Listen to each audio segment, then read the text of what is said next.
Welcome to the Ghoul's Guide to Santa Barbara. We are ready to believe you.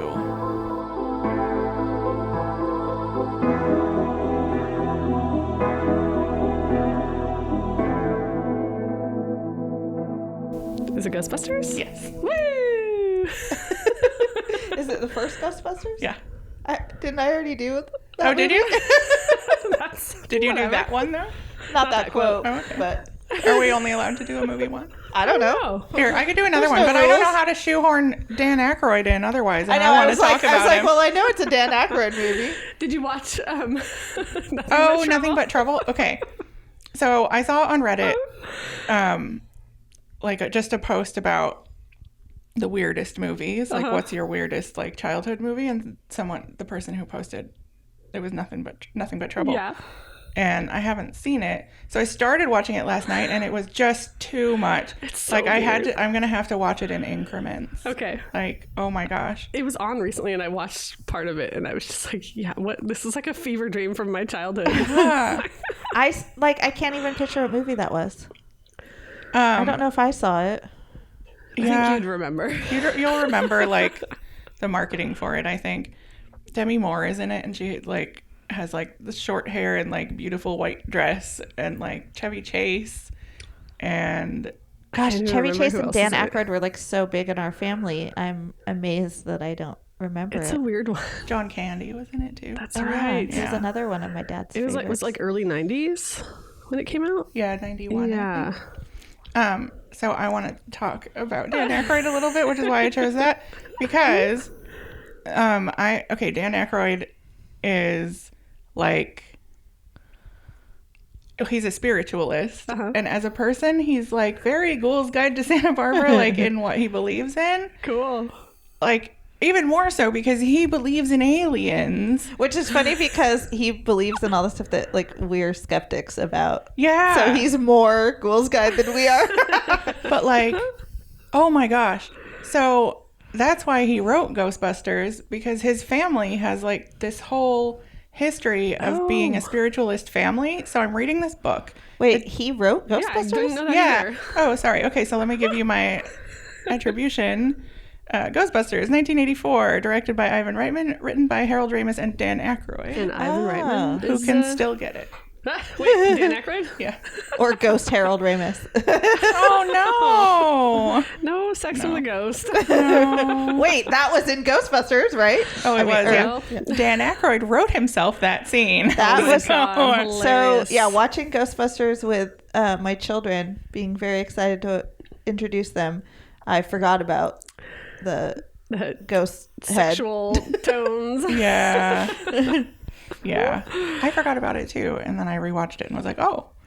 Ivan Reitman's was a Santa Barbara dude, Montecito. Yeah, Yes, exactly. yeah. So I feel like this should be a topic because, but we'd have to jump and do what you suggested of 6 Degrees of Santa Barbara, kind of. But, so in Canada, going way back to the very early 20th century, Dan Aykroyd's family, they had this farmhouse that was the destination for people in town to come and go to seances. Whoa. Interesting. And there's this, so his dad wrote a book because his dad was cleaning out Dan Aykroyd's great grandfather's house after he died. And he found this guy's diaries Oh, cool. in a trunk. And so the book pulls from the diaries. I haven't read all of it yet, but it's so good. And there's a quote in it that's the young grandpa is looking out the window and seeing all these people arriving at the farmhouse or whatever. And it goes, "They have come from town to speak to the dead." I wonder if did love you it. see the most recent? Did you No. see Ghostbusters Afterlife? They moved to a little farmhouse. They did. Oh yeah, they I do. wonder if that is I don't know, reference maybe. to.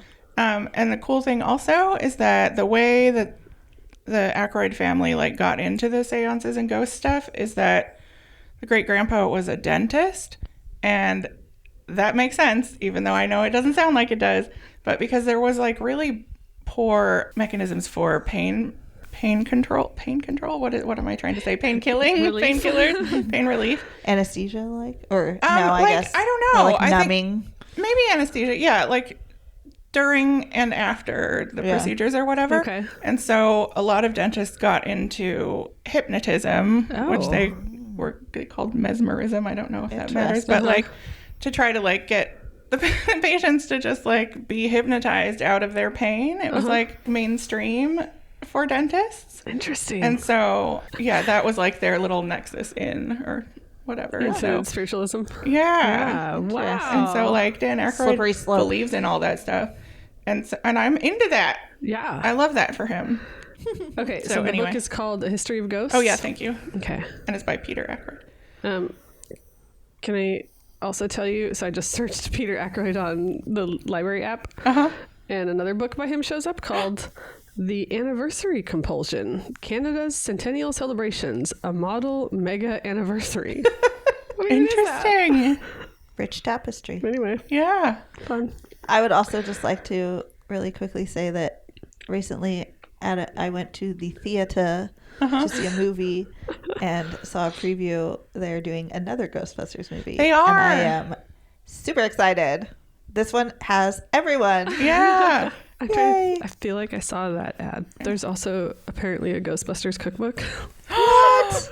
I What? need that. What recipes are in that? I don't know. An omelet? I know, On right? your counter. I don't know. Let me see.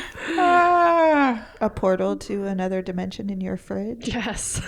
It doesn't say in the little description, but anyway. Marshmallow. I bet there's like a marshmallow fluff. Oh, yeah, there has to be. Episode. Oh, right. Yeah. Recipe. Marshmallow recipe, yeah. Yeah. And then, other side note, I have such powerful nostalgia for the first Ghostbusters movie that when I was rewatching it, I cried when the siren, the Ecto one, when their little car, the siren is going. Like, I just, like, my stomach clenched up and my eyes, like, Oh. You'll teared up. probably like if you watch the new one. It's Yeah. like heavy nostalgia. That's And- why I haven't yeah. watched it. Yeah. I like don't want to like weep. I'm not Yeah. at a point It in my was- life got where I'm me. like resilient enough for it. But yeah. So that's my movie quote, and I'm sorry I did one that we'd already done. No, that's okay. But If So there's what? Who if there's cares? if there's a movie that we can repeat, I'm happy to repeat Ghostbusters. Yes. great. I'm gonna do next time. It'll be like back off, man. I'm a scientist. One day I'm going to It's so do, quotable. we got one. Exactly. Yes. If any of you listeners ever write into us, I know. so Liz can do her quote. Yes. Oh, Yay. boy. Well, this is the Ghoul's Guide to Santa Barbara, and I'm Liz. I'm Jen. And I'm Summer. Yay! And today, Jen is going to tell us about the murder of Dwight Faulding. Are you familiar with the Faulding Hotel in downtown Santa Barbara? Why, Oh. yes. Okay, sort of. But could you clarify? Because there are a few like quote unquote hotels that are they really hotels? And is that one of them? Like, is it a hotel you can stay in, No, or is I it don't like think so. I a think boarding it's house like- or a? Yeah. An so institution Like a of some halfway kind? house kind of thing. I'll get to that. Okay. Actually, we'll They call get it the started. Fall Down Hotel. Yeah. Yeah. Oh gosh. Yeah. That's Is that in so. your... No, Sorry. no. But yeah. So basically, Faulding Hotel in downtown Santa Barbara, and its namesake is the subject of today's story. I'm excited to tell you guys this one because it's my favorite kind of story, a maritime disaster. And we are sharing this with the blessing of a direct relative of the family who suggested it to us personally. So we are, So we did get one. Just not yes. via email. Oh yeah, you should have shouted. We got one. Yeah. So I don't want to talk too much about current. but we are friends with a relative. And he said, "Oh, you got did you know about this?" And so we are telling this story with the blessing of his family. So let's get into it. What do a prisoner at San Quentin, Captain Morgan Rum, 6,000 pounds of Mexican marijuana, the last known act of piracy in California, and Errol Flynn have to do with the Faulding Hotel? Oh, a word salad. Well, to answer that question, we have to start with a man named Dwight Dorice Faulding. Doris. Dorice or Dorice. It's I love it. Dorice, and I probably should have just like, I don't know, at the very least I like gotten the correct pronunciation. Either way, it's fun. Yes. Dwight was born in 1888 in Santa Barbara to Mervyn Coulter Faulding and his wife Emma J. Faulding. He was the oldest of 4 children. He ran the photography store that was founded by his father in 1905. Wow. And he was also a professional photographer. He's credited on many of the photos of the aftermath of the 1925 earthquake. Wow. So, like, if you look at any, like, historical photos from around that time in Santa Barbara, most of the time they are credited to Dwight Faulding. Cool. Oh, interesting. You look like you searched something interesting up. No, I was just, Was it how to I had a mental pronounce? picture of him being like, smile! I'm the funny one! Oh, no. The rebel. Yeah, like the ruins of their lives. Oh. Dwight seemed like a really fun guy by all accounts. He loved photography and travel and having fun. He's Smiling's his favorite. Smiling's his favorite. He's described in one of the articles that I read as being rich and foolish enough to have bought a plane, which he took up without a single flying lesson, my God. and then crashed it on a street in Santa Barbara. What? I love this man, and I aspire to that lifestyle. I know.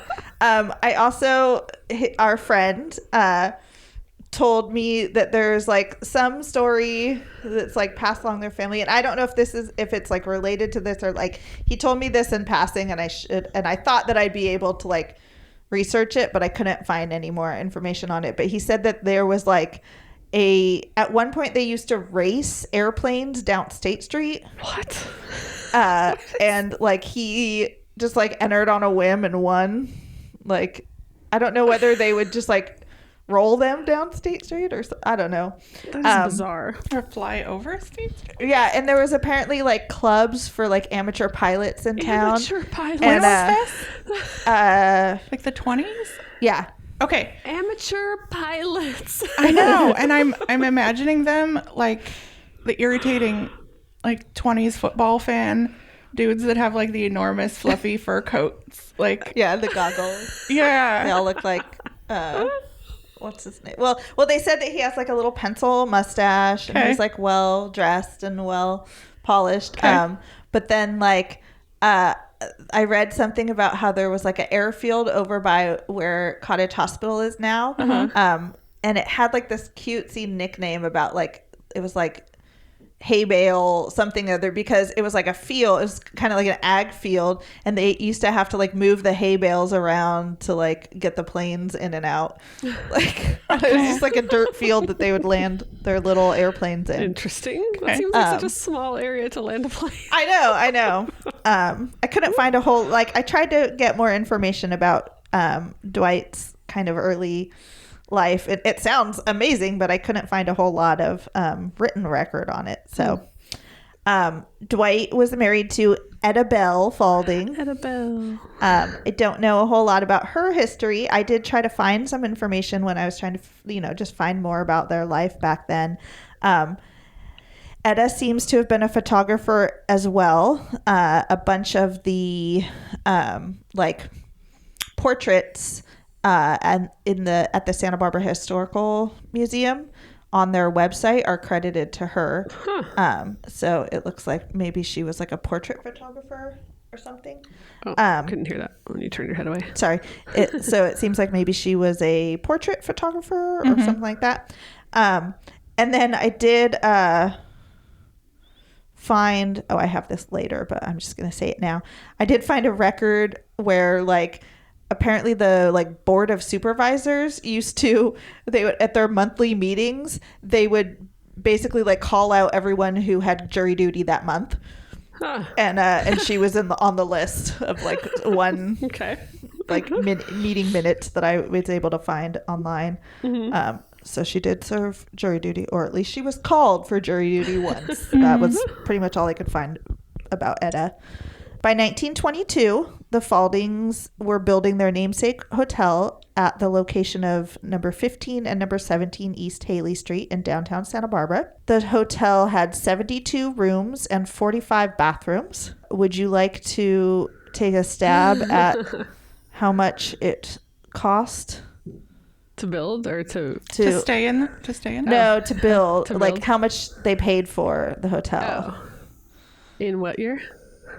1922. 20,000. I don't know. $75,000. Wow. That's more than I expected, I guess. Yeah, I thought so too. Yeah. I don't know if that's like for the property or like what it was going to cost, because it says at the time that the building permit was pulled. So I think that was what it was going to cost to build the hotel. Oh, interesting. Yeah. By 1935, Dwight and Etta had separated, and Dwight was now living aboard his luxurious yacht, the Aafje, in San Pedro. It is spelled Aafje. It's a Dutch word which means one of the magical beings. The Aafje was a 65, according to some resources, and maybe 58-foot schooner that was built in 1922. What's a schooner? It has sails? Yes. So I have picture. I don't need a mental picture. Yeah. Okay. No, I have a picture Schooner for you. is a sailboat. What is that from? Mallrats. Oh, okay. And of course, as always, I'll put photos of the Aafje and Help us, Lori. I know. photos of A few. Aafje. We tried to. But wait, Jen, you said he was living on it in San Pedro? Yes. Okay. So Okay. So here's the Aafje. It's like a big. That's a schooner. that's pretty. That's the So actual multiple boat? sails. Yes. So that's cool. the actual All right. ship. It's referred to as a schooner. Sometimes it's referred to as a yacht. Sometimes it's referred to as a ship. I don't know. Somebody smarter than me and more that knows more You're our about. nautical expert. If I you know. can't tell us. I know. I'm sorry. This is the level of Step it expert. up. It's a interesting though, because vessel. when you think yacht, I don't think that, but I guess it makes sense for the 20s. Like Yeah. a sailing yacht. Yeah. Yeah. Islapedia refers to it as a 65-foot schooner. So, I love that website. I know. It's cool. What is I it? referenced Islapedia? it a lot in It's, this episode. it's all about the Channel Islands. It's the one that I told about Santa Cruz Island. I got a lot of info from that Yeah. website. Cool. Super cool. So Dwight's living down in San Pedro on his yacht, and he has a woman named Gertrude Turner in his life. She's referred to as his mistress because from what I could see, I don't think Dwight and Etta had legally divorced at this time, but then Gertrude is also referred to as his fiance. So I don't know if like he was working on ending his marriage with Etta so that he could marry Gertrude. Gertrude had an 8-year-old son named Bobby Turner, Robert, but went by Bobby, from a previous marriage. And in December of 1937, Dwight meets 28-year-old Jack Morgan down at the harbor. Jack has always, tells Dwight that he's always had dreams of life on the sea. He hangs out around the harbor. Is this the Captain Morgan guy? So, and Jack is looking to find work on a ship As a pirate? as a pirate In marketing materials? Yes. Yeah. So so Jack's story is that he wants to get back out working on a ship. Story? Yes. That's when he meets Dwight. That's what he says. That's his story, and he's sticking to Okay. it. But before so basically he's like, yeah, I'm getting a job. I'm gonna, I've worked on ships before, and I moved out to California so that I could get back out on a ship. But and he's like, yeah, I have this job, but it doesn't start yet. But before I go, he asks if he can charter the Aafje to take Lillian, his 17-year-old pregnant common law wife, out on a trip to the islands for Christmas. We don't have common law spouses, but maybe we did then. Yeah, that's how she was. Or they're from somewhere else, maybe. I don't know. yeah. They moved out from New Orleans. Oh, okay. Jack and Lillian. Poor Lillian. No. So Dwight agrees, and they make plans for him to charter the yacht. On December 20th, 1937, the Aafje, The FU. Just call it the schooner. the schooner leaves the coast of Long Beach carrying Jack, Lillian, a nurse, Ellie Burden, who they had hired to care for Lillian during the trip. Oh, because she's pregnant. Okay. She's a teenage pregnant woman. And so they were only planning on going out to Catalina for like the day and then turning around and coming back. So they were only planning on being gone 2 days. I'm not sure exactly why they needed to hire a nurse. I don't know. Maybe she was high like risk super pregnant. Yeah, I don't know. Yeah, she was. So those two, the nurse, Dwight. So I'm not sure why. Like, they chartered the boat, but for some reason, Dwight, Gertrude, and her son Bobby all come along too. Okay. Yes. And so it's Jack, Lillian, Ellie, the nurse, Dwight, Gertrude, her 8-year-old son Bobby, and 2 crew members who worked for Mr. Faulding, Robert Horn and George Spurnack. Spurnack is a great That name. is a good name. Yes. How do you spell that? Spurna? Espernak. Oh, Spurnack. Yeah. Cool. I like it better when When it was a U. it was a U. Yeah. The trip is Lillian's first time ever at sea. Oh, good. Oh, honey. Now, the coolest part of having a personal connection to this story is that one day, a photocopy of a hand-typed letter was left for me on my desk. It was written by Lillian and tells the story of her life leading up to and including this trip. It's fascinating, and I'm going to share some excerpts from this letter with you as we go along. Nice. So, Hey, what do you think of sometime reading the whole letter out and we could post that? So yes, we are going to, we discussed earlier that No, I just came up with the yes. idea right now. that's a fabulous idea. You know what? What if after this, as a bonus, we could do like a part 2 and I could read you this whole amazing letter. What a swell idea. Sounds really cool. I like it. Boy, howdy. So here's a quote. We're going to let Lillian tell us about how she felt about this trip. Lillian writes, like, this letter is so great because she writes like she writes it like quotes people. It's great. So here we go. "This is going to be jolly," exclaimed Faulding as we all crowded into the Aafje's cockpit and her master offered us brandy. "Especially for me," I spoke up, "for I've never been to sea before." After a round of drinks, Faulding said to Jack, "All set for shoving off?" "All set except for something I left on the dock," Jack replied, and he left the boat, returning a moment later with a lovely little Christmas tree and a box of tinsel and bright ornaments to decorate it with. What? "This is just for you, Lil," he announced, and everyone was delighted at this lover's tender thoughtfulness. I had never known him quite so gallant and sweet. Could I just say, okay, how I'm picturing Faulding. Have you ever seen Jeeves and Wooster? Yes. So I'm picturing him as Bertie Wooster, like just real dumb. No, not at all. No? Okay. No. Here, Are I'm you gonna sure? Because yes. like Tell the me- plane stuff and the Tell me what this is. Jeeves and what?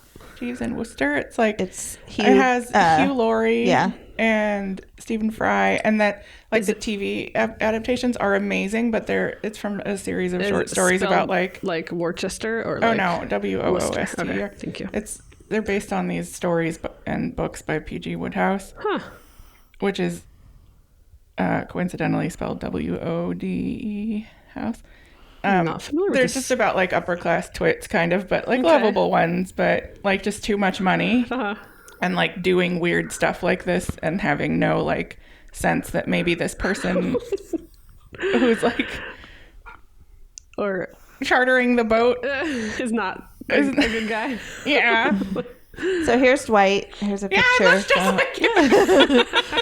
I think he's just kind of one of those like life's been pretty good to him. Yeah. He's just happy-go-lucky. Like he seems like a pretty, like a good guy. Okay. Like it was less that he was like didn't know any better, then he was just like, yeah, that sounds it sounds like a party. Let's do it. Let's take Lillian out to the islands. Yeah, it'll be great. You know? Yeah. So they're about to leave. It's December 20th, and he's like, I got a little present for you. He brings a little Christmas tree out. It's very sweet, right? So this sounds really sweet, but it's really out of context without the first part of the letter, which documents the story of how Lillian grew up in New Orleans under difficult circumstances. At age 12, she met and married her 18-year-old first husband, became pregnant, and then had to leave her baby with her mother-in-law to raise after he left her for somebody else. Oh my gosh. She then got a job, gained her independence, and was getting her life on track. Then, by chance, she was asked to join a friend for a blind date where she met Jack, another older man, who tells her he was a navigator on a ship but had to leave because he suffered from fits of fainting spells. And at this point, she's how old? She's like 15, I think, when they met. Honey. Oh, baby. I know. They immediately rush into a tumultuous affair where his jealousy permeates everything, and he beats her in a fit of rage before moving her to California with him to pursue his dreams of following in the seafaring footsteps. Is it footsteps if it's on the ocean?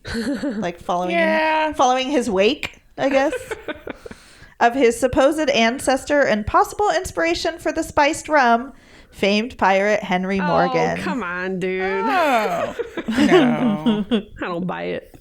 Yeah. So back to the Aafje. The group heads out towards Catalina Island and is having a grand old time on board for the first couple hours. So I'm going to let Lillian tell it again. Okay. 2 hours later, after gay laughter and jokes and several drinks apiece, we found ourselves in the midst of alone, laden swells of the gray sea. The sun was setting and night was creeping up from the east. Something about the sea and the sky seemed ominous, foreboding. Jack had disappeared in the cabin. Faulding was at the wheel. We were with Faulding in the cockpit when Jack suddenly appeared on deck. He strode toward us with a black, menacing look on his face. Then he reached into his shirt and snatched out a gun. Involuntarily, I put my hand to my mouth to stifle a scream. Some of the others laughed. Morgan the pirate bold, someone joked. I wanted to scream. Watch out, he's mad, really mad now, and he may do anything. But fear had me by the throat, and I made no sound. Get out of this cockpit and back up, Jack ordered. Get back and stay back. The wild gleam in his eyes convinced the others he was not joking, and we all moved away except for Faulding, who was at the wheel. You've had too much to drink, Morgan, the Aafje's master said. Better be careful with that gun. I'll show you whether I'm drunk, Jack shouted. He took aim and fired. The bullet struck Faulding in the right shoulder. Mrs. Turner screamed and started to run to him, but Jack turned on her quick as a flash. Stay where you are if you know what's good for you. With blood streaming down his arm, Faulding staggered to his cabin and got a gun. From the companionway of the engine room, he opened fire on Jack. We heard the shot as we crouched together on the deck to keep out of range. Although we were unable to witness the gun battle, we knew Jack had not been struck. My pirate mate swore as the bullets whizzed past him. He took careful aim, the aim of the crack shot he was, and fired 2 shots at Faulding. Both shots hit the Aafje's owner, but Faulding kept on firing. I have never known a braver, more courageous man than Dwight Faulding. Badly wounded as he was, he wouldn't surrender his ship. There was a moment's lull, and then one more shot rang out. The heavy fall of a body, and Faulding lay dead. That is wild. Yeah. This is so stupid. Like, why was he stealing the boat? So he could, like, get away very slowly in a very identifiable vehicle? What? So, after Jack kills Dwight, he eventually tosses him overboard. Oh my God. Tosses his body overboard off of San Clemente Island, and he set sail south towards Mexico. Like with Dwight's lady and so I don't quite understand his thinking. Like, apparently he thought he would just like steal the boat and then go off to be like a pirate of the South Seas. Oh my God. Like, not thinking that he has like a pregnant woman and like a child and another like 4 other people on board. So I'm not sure. I don't know whether his plan was just to like eventually kill them all off. Wow. So since the plan was to only visit Catalina for a day, The boat is only stocked with enough food for 2 days. Lillian says in her letter that the amount of food was actually plenty because none of them could stomach to eat. They were also anxious and scared. Yeah. So for 4 days, they travel south while Jack slips further and further into madness, ordering them around, threatening them with the gun, abusing and manhandling the crew. And at one point, he takes Ellie, the nurse, down below deck for 2 hours and tries to rape her. But she fights him off, and shockingly, he eventually brings her back up unharmed. Lillian is rightly like, what the actual fuck? And she says in her letter that in response, he kicks her in the head so hard she's left partially deaf in that ear. Oh my God. During this time, poor Mrs. Turner begs him to let her take her son in the rowboat, but he won't let them leave. Thankfully, Bobby doesn't actually realize the danger that they're all in, and he runs around the ship calling Jack captain. He's like, woohoo! Oh, man. Good for him. We live at sea now. However, the crewmates, George and Robert, have been keeping a careful watch on Jack to find any opportunity to overpower him. By the time Christmas Eve rolls around, at about 8:30 at night, Jack sets his gun down for just a moment to light a cigarette, and they have their chance. And again, in Lillian's words, I was down below when Bob came to me and said gently, Jack fell overboard. That wasn't the whole story, I knew, but I just closed my eyes and nodded.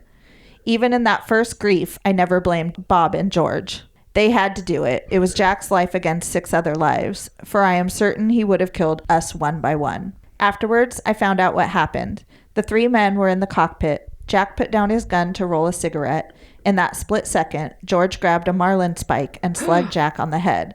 They didn't know if he was dead or not, but they didn't take any chances. They picked him up and tossed him overboard. Good for them. Wow. Yeah. You'd think with Jack gone, they'd be safe and sound. But unfortunately, that wasn't the case. No, what now? So once again, we're going to go back to Lillian. The next day was Christmas. The dreariest, saddest Christmas of our lives. George and Bob had turned the boat around and we were heading towards Los Angeles. Jack and his gun were gone, but our dangers were not over. We ran into a terrific storm. Our little schooner was battered and buffeted about like an eggshell. The mainsail was ripped to pieces, and it took all our efforts to keep the boat from foundering. We women had to pitch in and help, the salt water lashing our faces as we tried to mend the sail. It was a miracle we didn't go under, but finally the gale blew itself out and the ocean was calm and peaceful again. There was still another catastrophe. Little Bobby had been put to bed during the storm. When Mrs. Turner went to awaken him, she thought he was dead. He had been overcome by carbon monoxide fumes from the Aafje's engine, and we worked over him for 2 fearful hours before we revived him. Oh my gosh. Wow. For 6 days, we drifted, using our supplies sparingly. We were very low on fuel. The gasoline gave out, and we made a mixture of cup grease and fuel oil. When that was gone, our last resort was olive oil. At first, we tried to joke at our plight, but our nerves and our minds were at the cracking point. We had hoisted distress signals of red and white flags. On what was left of our sail, we had painted SOS. It seemed that help would never come, that we were doomed to death after all. At last, early on the morning of December 13th, 10 frightful days after At last, early on the morning of December, she says 13th, but that's like they went back in time. Yeah. Was it January 13th? Yeah, I bet that. Was it that long? I don't know. It's like 2 weeks, more than 2 weeks. It says 10 frightful days after we steamed out of the harbor. Mm-hmm. Oh, it's probably 30th if they left on the 20th. A Navy plane passed over. We waved wildly and shouted ourselves hoarse as though we could be heard. We were delirious with joy when the plane circled down and lighted alongside. Our story must have sounded fantastic, for when the Coast Guard cutter came, notified by the pilot, officers boarded our little boat with drawn guns. We were towed back to San Pedro Harbor. As we went ashore, I took one last look at the Aafje, where my pirate mate had ruled so briefly and cruelly. My eyes filled with tears, for there, in a forgotten corner of the deck, was my Christmas tree, wilted and untrimmed. Wow. Oh my gosh. So once the boat was towed into San Pedro, the passengers were offloaded. Lillian, George, and Robert were taken straight into custody. Lillian as an accomplice to Jack, and George and Robert for Jack's murder. What? So they refer in like all the stuff that I read, they refer to Jack's murder as the second encounter. And it's very clear that they were like, okay, like everyone on board is kind of like, oh yeah, and then there was this other thing that happened, and sadly Jack perished. And everyone's like, oh, that's really too bad. Yeah. Like, it's all very kind of like, eventually, it's pretty clear that everyone was just kind of like, we're just going to. Yeah. Like, we get it. Totally. So, Ellie's sister, the nurse Ellie's sister, had reported her as kidnapped when she hadn't returned after 2 days. Good job. So, the FBI actually was involved, and they set up a crime scene and had the ship locked down for their investigation as soon as it arrived. Obviously, Ellie came back, but like her sister knew that they were only going to be gone 2 days, and when she didn't come back, she was like, excuse me. So eventually Lillian and the two men were cleared of all charges. Okay, good. Remember when I mentioned a prisoner at San Quentin? Yeah. Yes. Well, after the news breaks of the murder at sea, a former cellmate comes forward and tells authorities that Jack Morgan confided in him that he's actually a 40-something-year-old named Jean Dee Jarnette. Probably not Jarnette. I don't know. Jean Dee Jarnette. Okay. Who was born to French and German parents in Nicaragua and brought to California in 1910, where he ran off to sea 2 years later. He then roamed around the world doing crime, and he was eventually charged with rape and sent to a reformatory in California before being released. Okay. Charged again with rape and carrying a concealed weapon and sent to San Quentin. Okay. Wow. It was just after his release from there that he took out duplicate Siemens papers under the names Wes S. Glenn and Jack Morgan, and then headed to New Orleans, where he went on a date with 17-year-old Lillian. Wow. Holy moly. Ew, right? Super, super ew. Yeah.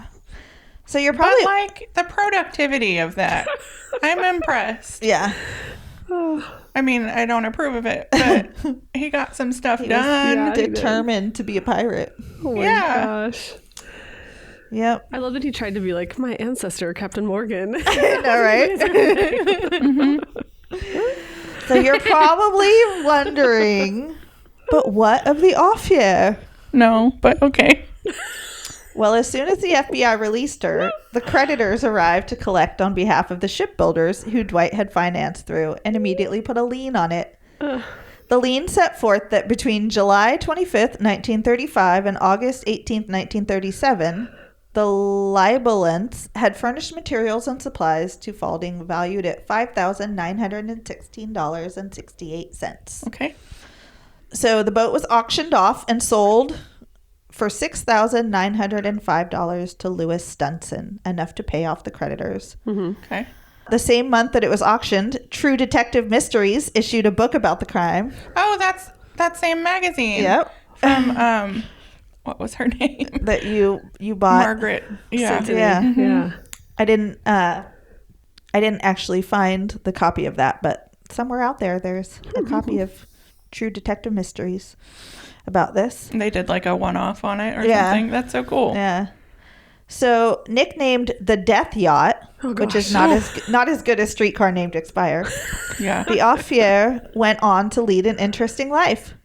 Star of stage and screen, Robin Hood himself, Errol Flynn, was interested in buying it when it was auctioned after the murders, just because he was into weird stuff, I guess. But he ended up passing. He was like, no, he also was a big sailor. Yeah. Like I told you the thing about the day that the coup happened in Cuba.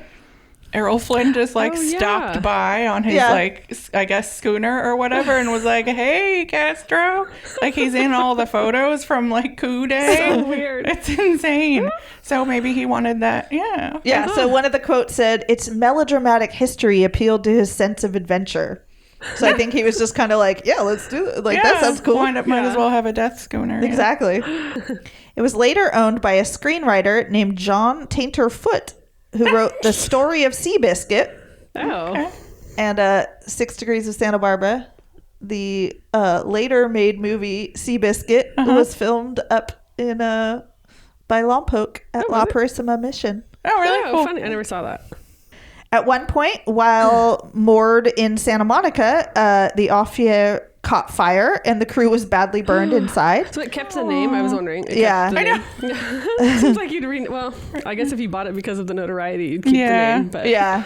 So the crew escaped, but they were badly burned. Oh no. Then someone stole it and took it for a joyride and crashed it into 3 other boats. Who is stealing schooners? I cannot get over this. Like, it's got to be like the slowest, right. dumbest thing to steal. Yeah. Oh, all right. After changing owners multiple times, it eventually ended up being bought by Travis Ashbrook in 1970, who was the leader of the psychedelic hippie group Brotherhood of Eternal Love. Oh, we love those. They took it on a drug smuggling run through the Panama Canal to Maui, filled with 6,000 pounds of the finest Mexican marijuana. Okay. Then it sort of just disappeared. Wow, really? Yeah. So, like we said, Dwight's family still lives in Santa Barbara, although the hotel that still bears their name was purchased by Santa Barbara Community Housing Corp. Oh. And is currently being used to provide permanent supportive housing. Cool. Yeah.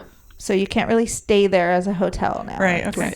like a housing facility. I'm not sure what became of Gertrude and Bobby, though from what I could find, it looks like Bobby passed away in 2012, which seems like a long life.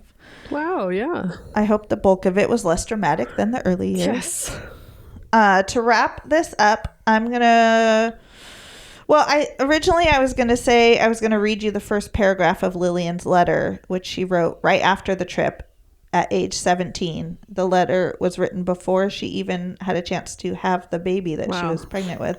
So I tried to find any reference as to whether it was something she used at her trial as a defense or if she just needed to get it off her chest and or like for posterity. I tell you what, it sounds like a book proposal to me. Yeah. But she wrote it to the Fauldings or who? I don't know. Yeah, like who is That's it the to? thing. I don't know how It's so interesting. they got it. I tried to find a copy of it online to see if it was like published somewhere. But it wasn't. So actually we talked about, I think what we're going to do is I'll just read you. I think it's so good that Just read the whole thing. Fascinating. Cool. As in its entirety. So yeah, look forward to that next week. yeah. So what we're going to do is, just end it here and then, I'll read you the letter. Okay. Do we want to? Do we want to? Oh, let's have some magic 8 ball. Yeah. So I like a lot of the articles that I read about this. Like there was speculation. Like so they asked Bob and George, like where exactly were you guys when you tossed Jack overboard? Yeah. Because they wanted to find out, like could he have survived it? Because they said that they didn't know if he was alive or dead when they chucked him. Okay. There was also some things where it was like, oh, he fell.